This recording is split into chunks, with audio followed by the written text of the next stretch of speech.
नमस्ते दोस्तों, मैं हूं दीपक खरे। आज हम कक्षा 8वीं हिंदी सुलभ भारती का गद्य क्रमांक 3 पढ़ने वाले हैं। नाखून क्यों बढ़ते हैं। इस निबंध के लेखक हैं आचार्य हरिप्रसाद द्विवेदी।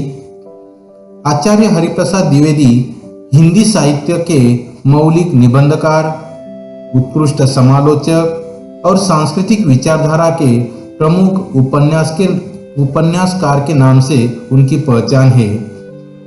उनका व्यक्तित्व बड़ा ही प्रभावशाली और स्वभाव बड़ा सरल और उदार था। आचार्य जी हिंदी, अंग्रेजी, संस्कृत और बांग्ला भाषाओं में विद्वान थे। उन्होंने अशोक के फूल, कल्पकता निबंध लिखे, बाणभट्ट की आत्मकथा, पुनर्वा उपन्यास भी उन्होंने लिखे। हिंदी में बहुत से साहित्यों का निर्माण उन्होंने यहाँ पर किया है। पर उन्होंने नाखून क्यों बढ़ते हैं, ये एक ललित निबंध की रचना उन्होंने की है। नाखून क्यों बढ़ते हैं, इस ललित निबंध का सारांश हम देखते हैं।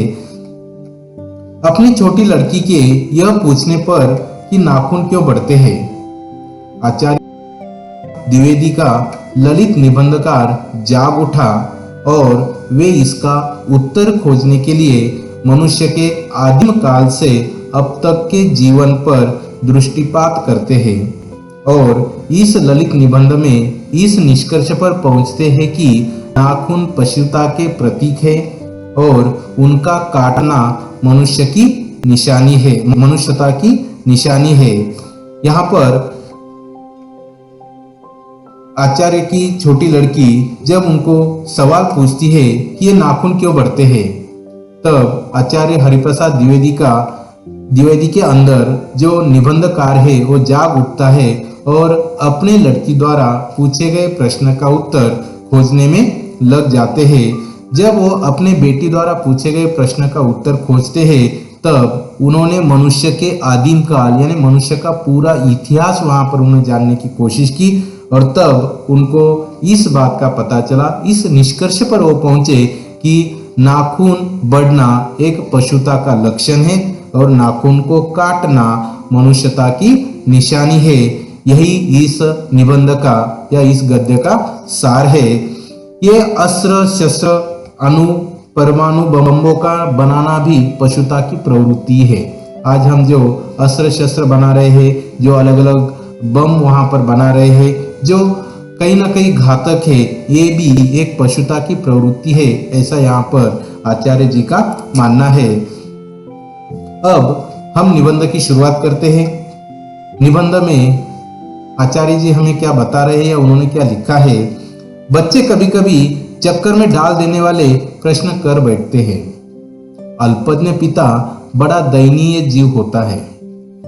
अल्पज्ञ यानी अल्प ज्ञान वाला, दयनीय यानी मासूम, दयनीय जीव होता है। मेरी छोटी लड़की ने जब उस दिन पूछ लिया कि आदमी के नाखून क्यों बढ़ते हैं, मैं कुछ समझ नहीं सका।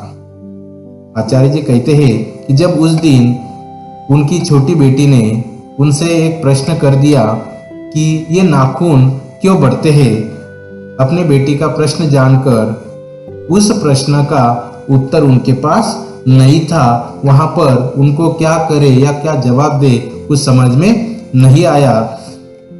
हर तीसरे दिन नाखून बढ़ जाते हैं, काट दीजिए, वह चुपचाप दंड स्वीकार कर लेंगे और निर्लज्ज अपराधी की भांति छूटते ही फिर जैसे के तैसे हो जाते हैं। आखिर यह इतने बेहया क्यों है। लेखक कहते हैं कि हमारे जो नाखून है हर तीसरे दिन वहां पर बढ़ते हुए हमें दिखाई देते हैं और जैसे ये बढ़ेंगे आप इन्हें काट दीजिए।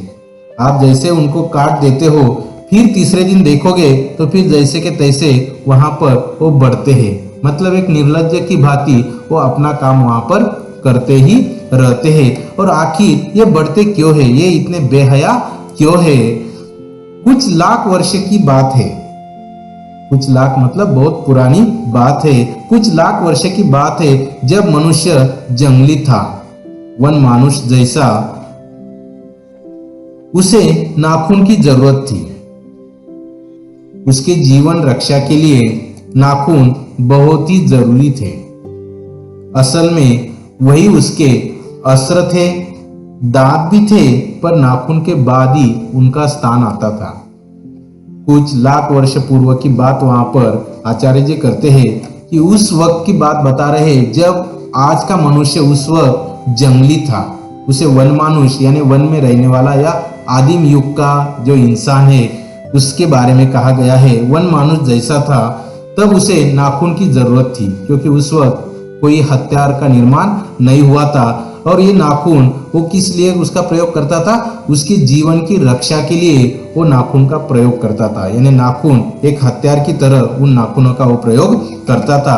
असल में वही उसके अस्त्र थे। अस्त्र यानी हथियार, शस्त्र, वही उसके शस्त्र थे। कोई अगर उन पर आक्रमण करता है तो खुद की जान बचाने के लिए, खुद की रक्षा के लिए उन नाखूनों के सहारे वो आई हुई मुसीबत का या सामने वाले का मुकाबला करता था। उस वक्त दांत भी थे, दांतों का भी प्रयोग किया जाता था, पर दांत का प्रयोग नाखून के बाद किया जाता था। मतलब उनका स्थान नाखून के बाद आता था, क्योंकि दांत भी एक प्रकार के शस्त्र हुआ करते थे। धीरे धीरे वह अपने अंग से बाहर की वस्तुओं का सहारा लेने लगा। जैसे मैंने कहा या आचार्य जी कह रहे हैं कि सबसे पहले वो नाखून का या दांतों का हथियार के रूप में प्रयोग करता था, पर धीरे धीरे इतिहास आगे बढ़ा और मानव जाति का विकास हुआ। तब उसने अपने अंग से बाहर की वस्तुओं का सहारा लेना वहां पर शुरू किया। मतलब पहले नाखून और दांत के सहारे वो अपनी सुरक्षा करता था। उसके बाद उन्होंने अपने शरीर के अंग छोड़कर बाकी जो चीजें हैं उन चीजों का हथियार के रूप में वो प्रयोग करने लगा। तब उसने क्या किया? वस्तुओं का सहारा लेने लगा। उसने हड्डियों के हथियार बनाए। अब यहाँ पर देख सकते हैं कि उन्होंने उसके बाद हड्डियों के हथियार बनाना शुरू किया और उन हड्डियों के हथियार द्वारा वह अपनी जीवन रक्षा करता था।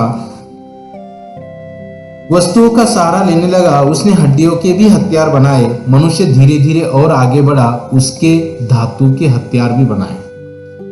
सबसे पहले उन्हें दांतों के हथियार बनाए, हड्डियों के हथियार बनाए, और उसके बाद जैसे जैसे मानव इतिहास का विकास हुआ, उसके बाद मनुष्य ने जो अलग अलग धातु है, लोहा वगैरह, उसके हथियार बनाना शुरू किया। यह हम सब जानते हैं। हमने मानव का इतिहास पढ़ा है, मानव की उत्पत्ति कैसे हुई, कैसे कैसे बंदर से इंसान बना और बंदर से इंसान बनते हुए किस प्रकार उसने आग की खोज की, वगैरह वगैरह बातें हमने पढ़ी है। उस इतिहास का ही आधार यहाँ पर ये निबंधकार ले रहे हैं। जैसे जैसे विकास हुआ वैसे वैसे उसने वहां पर अपने हथियारों में भी बदलाव करता हुआ दिखाई देता है। इतिहास आगे बढ़ा। कभी कभी मैं हैरान होकर सोचता हूँ कि मनुष्य आज अपने बच्चों को नाखून काटने पर डांटता है, पर वे रोज बढ़ते हैं। इतिहास आगे बढ़ा, किस प्रकार बंदर से या आदिम युग से किस प्रकार मनुष्यता में आया, यह हम सब जानते हैं। पर लेखक कहते हैं, मैं हैरान होकर सोचता हूँ कि मनुष्य आज भी अपने बच्चों को नाखून काटने पर डांटता है, पर वो कितने भी बार नाखून काटे फिर भी वो नाखून रोज बढ़ते ही रहते हैं। मुझे ऐसा लगता है कि मनुष्य अब नाखून को नहीं चाहता। यह उसकी भयंकर पाशवी वृत्ति के जीवंत प्रतीक है। मनुष्य की पशुता को जितनी बार भी काट दो वह मरना नहीं चाहती। यहाँ पर लेखक कहते हैं कि उनको ऐसा लगता है कि मनुष्य अब नाखून को नहीं चाहता, क्योंकि नाखून बढ़ना मतलब एक पाशवी वृत्ति है, यानी एक हिंसक वृत्ति है। आज मनुष्य उन नाखूनों को चाहता नहीं है, क्योंकि नाखून बढ़ाना मतलब पाशवी वृत्ति है, एक हिंसक वृत्ति आज भी उसके अंदर है, एक पशुता की वृत्ति आज भी उसके अंदर है। ऐसा उसका जीवंत प्रतीक है। मनुष्यता की पशुता को कितनी भी बार आप काट दीजिए, मतलब कितनी भी बार आप नाखून को कट कर दीजिए, नाखून को काट दीजिए, फिर भी वो वहां पर उगकर आ ही जाते हैं। मतलब वो मरना नहीं चाहते। यहाँ पर एक तरफ हिंसक प्रवृत्ति है तो एक तरफ मानवता या मनुष्यता जिसे कहा जाता है उसका चरित्र हमें यहाँ पर दिखाई देता है। अगर आदमी अपने शरीर की, मन की और वाक की अनायास घटने वाली वृत्तियों के विषय में विचार करे तो उसे अपने वास्तविक प्रवृत्ति पहचानने में बहुत सहायता मिले। मनुष्य की नख बढ़ा लेने की जो सहजता वृत्ति है वह उसके पशुत्व का प्रमाण है। उन्हें काटने की जो प्रवृत्ति है वह उसकी मनुष्यता की निशानी है।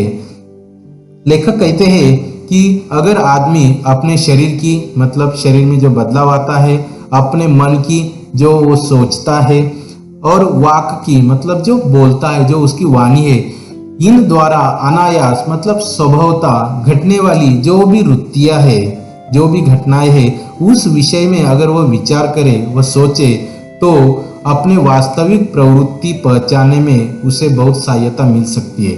जिसे हम कहते हैं कि खुद को पढ़ना, खुद को जानने का यहाँ पर एक अवसर हमें प्राप्त हो सकता है या खुद को जानने के लिए हमें सहायता मिल सकती है अगर हम खुद के शरीर, मन और वाक का अनायास घटने वाली घटनाओं पर अगर सोच विचार करें तो। मनुष्य की नख बढ़ा लेने की जो सहजता वृत्ति है, मनुष्य के नख जो है इंसान सहज ही रूप से उसे बढ़ा देता है। आजकल नख बढ़ाना एक फैशन भी कहा जाता है। धीरे धीरे इंसान का जब विकास हुआ तो अलग अलग रंग देकर उसे सौंदर्य प्रदान करने की भी वहां पर मनुष्य ने कोशिश की है। ये एक सहजता वृत्ति है, वह उसके पशुत्व का प्रमाण भी है। पर अगर हम नखों को बढ़ाते हैं, नाखूनों को बढ़ाते हैं, तो आज भी हमारे अंदर पशुत्व है, आज भी हम पूरी तरह से मनुष्य नहीं बने हैं, यही उसका प्रमाण करती है। उन्हें काटने की जो प्रवृत्ति है वह उसकी मनुष्यता की निशानी है। नाखून तो बढ़ रहे हैं क्योंकि हम भी कभी पशु थे, पशु से हम मनुष्य बने हैं, ये हमें पता है, मनुष्य का इतिहास हम जानते हैं। पर हम भले ही मनुष्य बने हैं, पर आज भी अगर नाखून बढ़ते मतलब आज भी हमारे अंदर पशुता है, पर उस पशुता को बढ़ने ना देना यह हमारा कर्तव्य है। जो इंसान अपने नाखूनों को काटता है मतलब वो अपने अंदर की मनुष्यता को जिंदा रखता है, पशुत्व को या पशुत्व को बढ़ाना नहीं देता या उसे बढ़ने नहीं देता। लेखक कहते हैं, मेरा मन पूछता है मनुष्य किस ओर बढ़ रहा है। लेखक सोचते हैं कि उनका मन उनको पूछ रहा है कि मनुष्य किस ओर बढ़ रहा है, पशुता की ओर या मनुष्यता की ओर, अस्त्र बढ़ाने की ओर या अस्त्र काटने की ओर।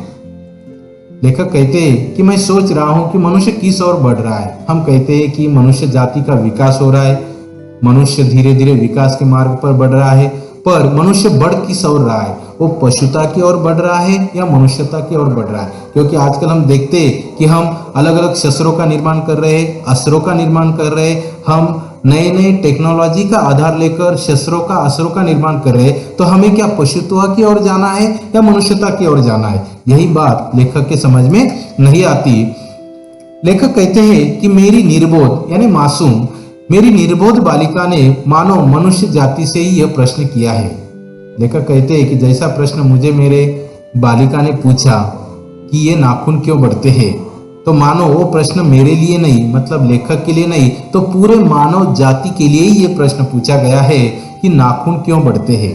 ये हमारी पशुता की निशानी है। आज भी हमारे अंदर के नाखून बढ़ते हैं मतलब हमारे अंदर आज भी पशुता जिंदा है, इसका यह प्रमाण है।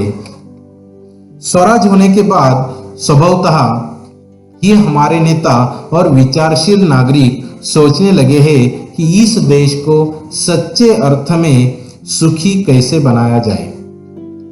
हमारी परंपरा महिमामयी और संस्कार उज्जवल है क्योंकि अपने आप पर अपने आप द्वारा लगाया हुआ बंधन हमारी संस्कृति की बहुत बड़ी विशेषता है। स्वराज होने के बाद स्वभावतः ही हमारे नेता और विचारशील नागरिक सोचने लगे, जैसे ही हम आजाद हुए या मानव जाति एक साथ वहां पर इकट्ठा हुई, उनका एक स्वराज एक राज्य स्थापित हुआ, एक समूह स्थापित हुआ, तब हम अपने देश के बारे में सोचने लगे। सच्चे अर्थ में सुखी कैसे हो इसके बारे में अलग अलग विचार सामने आए। हमारी परंपरा यानी हमारी भारतीय संस्कृति महिमामयी है यानी महत्वपूर्ण है और संस्कारों से भरी हुई है। क्यों भरी हुई है? क्योंकि हमारे संस्कारों में या हमारे महत्वों में, हमारे भारतीय संस्कृति में क्या कहा गया है? अपने आप पर अपने आप द्वारा लगाया हुआ बंधन है। आज भारतीय संस्कृति ऐसी है कि कई नियम ऐसे हैं कि बहुत से नियम हैं जो हमने हमारे लिए तैयार किए और हम खुद उन नियमों का पालन करते, उनको हम स्वीकार करते, खुद द्वारा अपने आप पर हम बंधन लगाते। इसीलिए हमारी संस्कृति जगत में प्रसिद्ध है। भारतीय संस्कृति का अध्ययन पूरे विश्व के लोग करते हैं, क्योंकि भारतीय संस्कृति, भारतीय इतिहास ही ऐसा है कि जिसमें बहुत सी बातें हम सीख सकते हैं।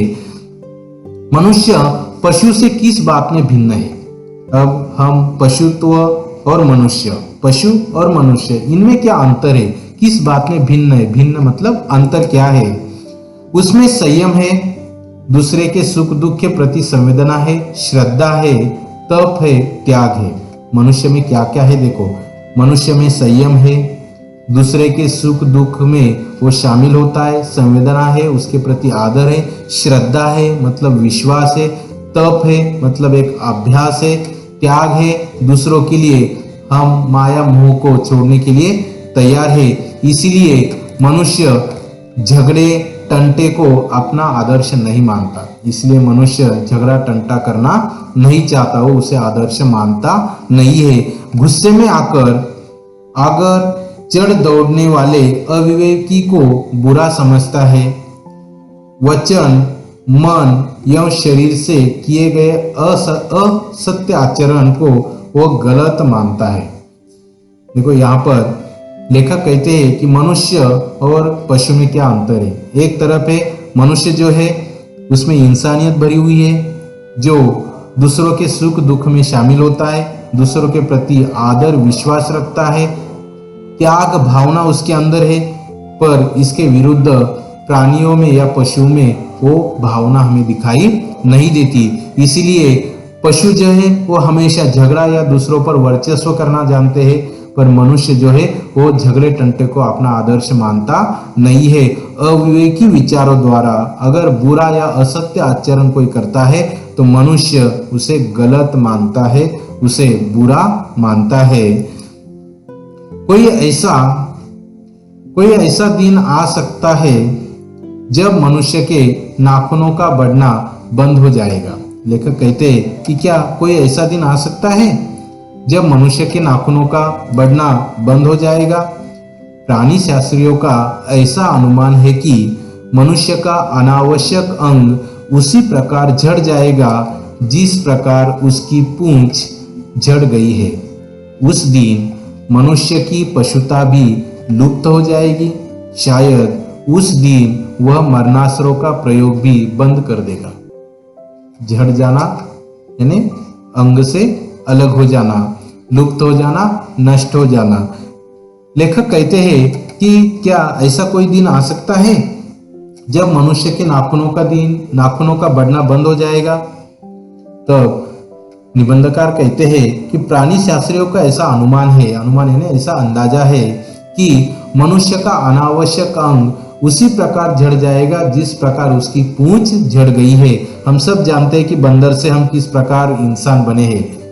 धीरे धीरे बंदर को पूंछ थी, धीरे धीरे उस पूंछ को वहां पर नष्ट होते हुए हमने उस मनुष्य के इतिहास में पढ़ा है, और आगे चलकर जब मनुष्य बना तब उसकी पूंछ वहां पर नष्ट हो गई, क्योंकि उसका प्रयोग नहीं होता था, वो किसी काम की नहीं थी। अनावश्यक अंग समझकर वो वहां पर धीरे धीरे झड़ गई है। उसी प्रकार शायद आगे चलकर भी हमारे अंदर नाखूनों के द्वारा जो पशुता दिखाई देती है, वो नाखून भी धीरे धीरे बढ़ना बंद हो जाएंगे। ऐसा प्राणी शास्त्रियों का अनुमान है, अंदाजा है। शायद जब ऐसा होगा उस वक्त ये इंसान मरणास्त्रों का मतलब मारने के लिए जो अलग अलग अस्त्र शस्त्र हम निर्माण करते हैं, जो हथियार हम बनाते हैं दूसरों को मारने के लिए, उसका प्रयोग या उसका निर्माण करना भी ये इंसान बंद कर देगा। ऐसा यहाँ पर इस निबंधकार का मानना है। नाखून का बढ़ना मनुष्य के भीतर की पशुता की निशानी है। आज भी हमारे जो नाखून बढ़ते हैं, वो नाखून बढ़ना मतलब इंसान के अंदर जो पशुता है, वो पशुता आज भी जिंदा है, इसका प्रतीक है या इसकी निशानी है। और उसे नहीं बढ़ने देना मनुष्य की अपनी इच्छा है, अपना एक आदर्श है। नाखून तो अपना काम करते हैं कि नाखून बढ़ते हैं, पर उन नाखूनों को बढ़ने न देना ये मनुष्य का कर्तव्य है, ये उसकी इच्छा है। जिसके अंदर पशुता है, जिसके अंदर आज भी पशुता ज्यादा मात्रा पर जिंदा है या पशुता बढ़ रही है, वो आज भी अपने नाखून बढ़ाता है। पर नाखूनों को काटना अपनी इच्छा है। जो नाखूनों को काटता है वो अपना एक आदर्श इस समाज के सामने रखता है। नाखूनों का बढ़ना मतलब आज भी हमारे अंदर पशुता है, इसका प्रमाण हम देते हैं। तो इसीलिए दोस्तों, नाखूनों को कभी बढ़ने नहीं देना है। जैसे नाखून बढ़ेंगे उसे काट दीजिए, क्योंकि पशुता वहां पर बढ़ने की कोशिश करती है और उस पशुता को नष्ट करना मनुष्य होने के नाते हमारा कर्तव्य है। नहीं तो हम उस पशुता में ही अटकते चले जाएंगे, हम मनुष्य पूरी तरह से बन नहीं पाएंगे। मनुष्य में जो घृणा है, घृणा यानी द्वेष, मनुष्य में जो घृणा है, जो अनायास बिना सिखाए आ जाती है, वह पशुत्व का द्योतक है। अपने को संयम रखना, दूसरे के मनोभावों का आदर करना मनुष्य का स्वधर्म है। बच्चे यह जानते तो अच्छा हो कि अभ्यास और तप से प्राप्त वस्तुएं मनुष्य की महिमा को सूचित करती है। मनुष्य में जो घृणा है यानी मनुष्य में जो द्वेष भावना है, वो अनायास मतलब वो अपने आप आ जाती, बिना सिखाए, उसे सिखाने की आवश्यकता नहीं होती है। देखो, अगर कोई छोटा सा बच्चा है, उसके हाथ में आपने बिस्किट देखा है, उसका बिस्किट छीन लो, देखो वो आपको कैसे गुस्सा करेगा, यानी उसे गुस्सा करना सिखाया नहीं जाता, वो जन्म से ही अपने आप अपने अंदर आ जाती है। क्योंकि ये पशुता आज भी हमारे अंदर कहीं ना कहीं दिखाई देती है। ये पशुत्व का द्योतक है, ये पशुत्व का एक प्रमाण है। अपने को संयम रखना, अपने आप पर संयम रखना, काबू रखना, नियंत्रण रखना, दूसरों के मनोभावों का आदर करना, दूसरे के मन में क्या चल रहा है, दूसरों का आदर रखना, दूसरों के मन को जानना मनुष्य का स्वधर्म है, ये मनुष्य का धर्म है, कर्तव्य है। बच्चे ये जाने तो अच्छा हो, और ये आजकल की जो पीढ़ी है उसे जानना चाहिए कि हमें दूसरों का आदर सम्मान करना चाहिए। नहीं तो आजकल के बच्चे, आधुनिक बच्चे हैं, सामने वाले का सम्मान नहीं करते, सामने वाला बड़ा है तो भी उससे आदर से बात नहीं करते। तो बच्चों को ये जानना है कि हमें सामने वाले या अपने सामने जो खड़ा है उसके मनोभावों को जानना है, उसका आदर करना है, उसका सम्मान करना है, और यही मनुष्य धर्म है। तप से प्राप्त वस्तुएं मनुष्य की महिमा को सूचित करती है, और जो हम कोशिश करके प्राप्त करते, मेहनत से हम जो प्राप्त करते, उससे मनुष्य का गौरव बढ़ता है, मनुष्य का महत्व बढ़ता है। उन वस्तुओं से मनुष्य का महत्व बढ़ता है, पर वो वस्तुएं तप से मतलब मेहनत से प्राप्त की गई हो या अपने ज्ञान से प्राप्त की गई हो, ऐसे वस्तुओं को हमें महत्व रखना है। आज भी हम भारत में देखते हैं कि सारे जाति धर्म के लोग एक साथ रहते, फिर भी हम सारे धर्मों का आदर सम्मान करते, सारे धर्म के लोग एक दूसरे के धर्म का आदर सम्मान करते। यही मनुष्य की निशानी है। मनुष्य की चरितार्थता प्रेम में है। चरितार्थता मतलब जीवन यापन करना। मनुष्य की चरितार्थता प्रेम में है, मैत्री में है, त्याग में है, अपने को सबके मंगल के लिए निश्चेष भाव से देने में है। मनुष्य का जीवन यापन जो है वो प्रेम में है। अगर हम अपना जीवन व्यतीत कर रहे हैं तो सबके साथ मिलकर रहिए, प्रेम से रहिए, मैत्री के साथ रहना है, मैत्री का रिश्ता वहां पर निर्माण करना है। त्याग में है, सब कुछ मुझे ही मिलना चाहिए, ऐसा नहीं है। कई वस्तुओं का हमें त्याग करना पड़ता है, तब जाकर हम इस समाज में अच्छा स्थान प्राप्त कर सकते हैं और समाधान पूर्वक जीवन यापन कर सकते हैं। अपने को सबके मंगल के लिए निश्चेष भाव से दे देने में है। कुछ चीजें ऐसी होती है कि जो हमारे पास है, हमने कमाई हुई है, फिर भी सबके मंगल के लिए, सबके अच्छे के लिए हमारे अंदर या हमने कमाई हुई संपत्ति को हमें देना पड़ता है और वो देना चाहिए, तभी हम अपने मनुष्यता को जिंदा रख रहे हैं। इस बात का हम प्रमाण दे सकते हैं। इसलिए त्याग भी हमारे लिए महत्वपूर्ण है। मैत्री भी हमारे लिए महत्वपूर्ण है और एक दूसरे के साथ मिलकर रहना भी हमारे लिए महत्वपूर्ण है। नाखूनों का बढ़ना मनुष्य की उस अंध सहजात वृत्ति का परिणाम है जो उसके जीवन में सफलता ले आना चाहती है। उसको काट देना उस स्वनिर्धारित आत्मबंधन का फल है जो उसे चरितार्थ की ओर ले जाती है। देखो, नाखूनों का बढ़ना मनुष्य की उस अंध सहजात प्रवृत्ति का परिणाम है। नाखून तो बढ़ रहे हैं, ये नाखून जो है वो मनुष्य की एक वृत्ति है, मतलब जो उसके अंदर की पशुता है उसके कारण वो नाखून बढ़ रहे हैं। उसके जीवन में सफलता ले आना चाहती है। मनुष्य सफलता के लिए कौन से भी मार्ग को आज अपनाने पर तुला हुआ है। गलत मार्ग को अपनाकर अगर आप सफलता हासिल कर रहे हो वो किसी काम की नहीं है, पशुता की तरह आपका जीवन हो जाता है। इसीलिए उसको काट देना उस स्वनिर्धारित आत्मबंधन का फल है। इसीलिए अगर हमारे मन में आता है कि हम एक दूसरे को मारकर गलत राह पर चलकर सफलता हासिल करेंगे तो उस विचारों को आपको काटना है। स्वनिर्धारित खुद तय करो, आत्मबंधन खुद पर बंधन वहां पर रखो, खुद पर नियंत्रण रखो, तब उसका फल जो है वो चरितार्थ की ओर ले जाता है, अच्छे कर्मों की ओर ले जाता है, जिससे हम मिलजुल कर रह सकते हैं। सब कुछ मुझे ही मिलना चाहिए, मैं ही सफल होना चाहिए, ये भावना हमारे मन में रखनी है। पर कब? कि सही राह पर चलकर, अच्छे कर्मों पर या सत्य की राह पर चलकर हमें सफलता हासिल करनी है, पशुत्व की तरह जीकर नहीं। नाखून बढ़ते हैं तो बढ़े, मनुष्य उन्हें बढ़ने नहीं देगा। नाखून बढ़ रहे हैं, वो बढ़ते ही जाएंगे, वो बढ़े तो बढ़े, पर मनुष्य उन्हें बढ़ने नहीं देगा। जैसे नाखून बढ़ेंगे उसे हम वहां पर काटने की कोशिश करेंगे, यानी हमारे अंदर की पशुता को हम बढ़ने नहीं देंगे। हमें मनुष्य बनकर ही रहना है, इस जीवन में मनुष्य बनकर ही स्थान हासिल करना है। इसीलिए नाखून बढ़ने के बाद उसे हम तुरंत काट देंगे। अब इस निबंध के कुछ मुख्य बिंदुओं पर हम गौर करते हैं तो हमें पता चलेगा कि हमें इस गद्य में कौन कौन से बातों का ध्यान रखना है, कि अगर हमें परीक्षा में कुछ प्रश्न पूछे जाते हैं तो उन प्रश्नों के लिए हमें इन मुख्य बिंदुओं पर ध्यान केंद्रित करना अपेक्षित है। तो चलो मुख्य बिंदु की ओर हम गौर करते हैं। नाखून का बढ़ना पशुता की निशानी है और काटना मनुष्यता की निशानी है। नाखून इस शब्द से इस निबंध की शुरुआत हुई है और उस नाखून को काटना मनुष्यता को हासिल करने जैसा है, ये यहाँ पर निबंधकार बताता है। अस्त्र शस्त्रों के निर्माण की होड़ मनुष्य का ऐसा आचरण है जिसके मूल में पाशविक वृत्ति है। यानी आज अगर हम अस्त्र शस्त्रों का साठा करते, उसका निर्माण करते, तो कहीं ना कहीं हम मनुष्यता को छोड़कर पशुता की ओर बढ़ रहे, यही हमारी वृत्ति वहां पर नजर आती है। अनुशासन और संयम से पशुता को दबाया जा सकता है ना, एवं दूसरों के सुख दुख के प्रति संवेदनशील होना ही मनुष्य को पशु से श्रेष्ठ बनाता है।